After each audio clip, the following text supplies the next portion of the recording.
Everyone is currently obsessed with the narrative that India is the next big thing, or the inevitable China killer, right?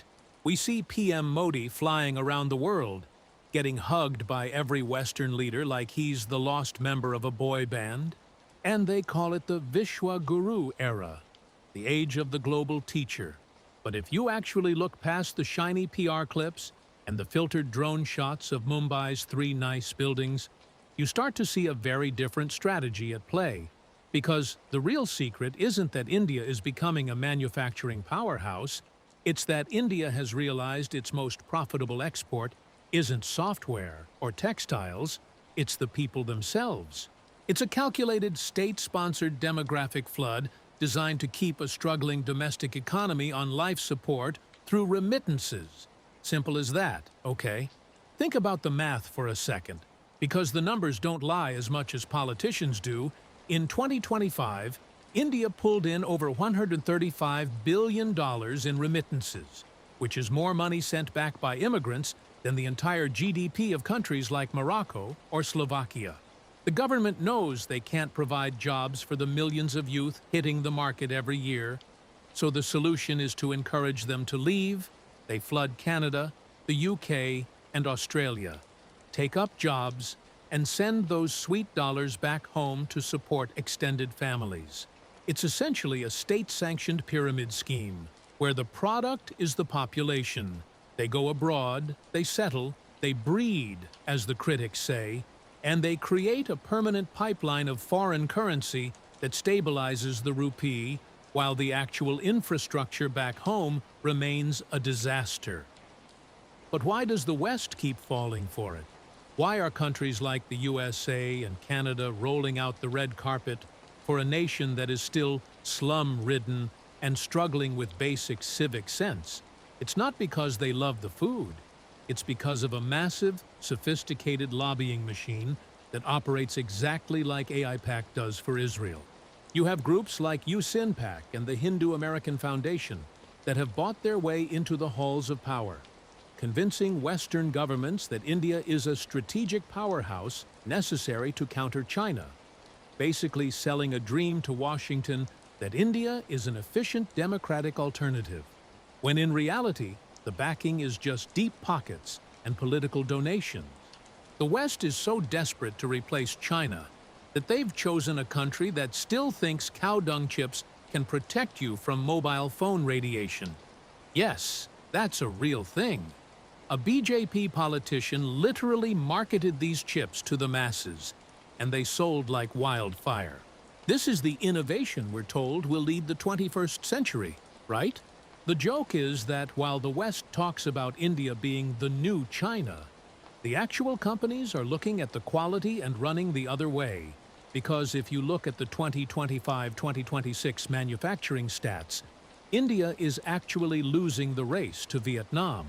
Vietnam's manufacturing now accounts for nearly 5% of its GDP, while India is stuck in the mid-teens, struggling with red tape, corruption, and a lack of actual skill.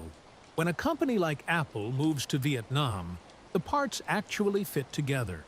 When they move to India, they deal with strikes, power outages, and a level of inefficiency that makes you wonder how they ever got the superpower label. Vietnam has officially surpassed India in electronics export growth because they actually focus on manufacturing quality instead of just manufacturing slogans. India is great at making statues, but they're not so great at making semiconductors, okay? And speaking of statues, let's talk about the cultural friction. You go to Brampton or parts of New Jersey now, and you see these massive statues of deities popping up in residential areas, and the native citizens are looking at this and thinking, what happened to the neighborhood?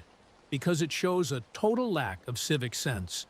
You have these upper-class Indians who have the money to migrate, yet they bring a disregard for local norms and aesthetics, and if the rich ones are already causing this much friction, imagine what happens when the poor ones start creating chaos.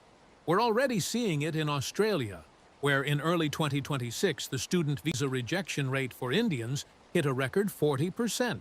Because authorities realized that thousands were using fake degrees and study visas as a backdoor for low-wage labor and crime. The dream is starting to look like a nightmare for host countries. At the end of the day, PM Modi's New India is a house of cards held together by Western fear of China and a massive amount of lobbying money, because you can hug every president in the world, but you can't hide the fact that your main economic strategy is just sending people away so they can send money back.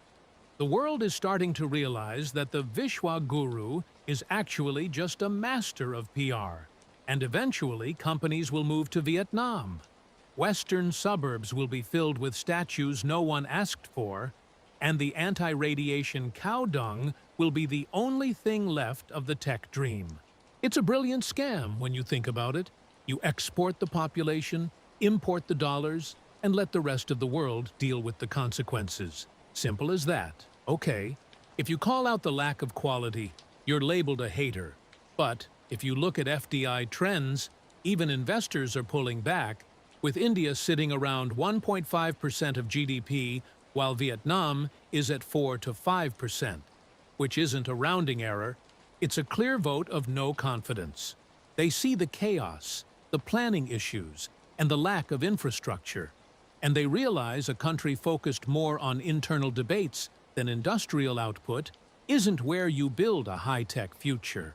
But hey, keep the hugs coming. Maybe the next one will magically build a semiconductor plant. Simple as that, okay?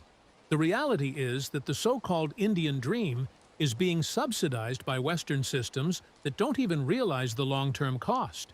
And when the illusion finally breaks, no amount of branding will be able to fix what was structurally weak from the start.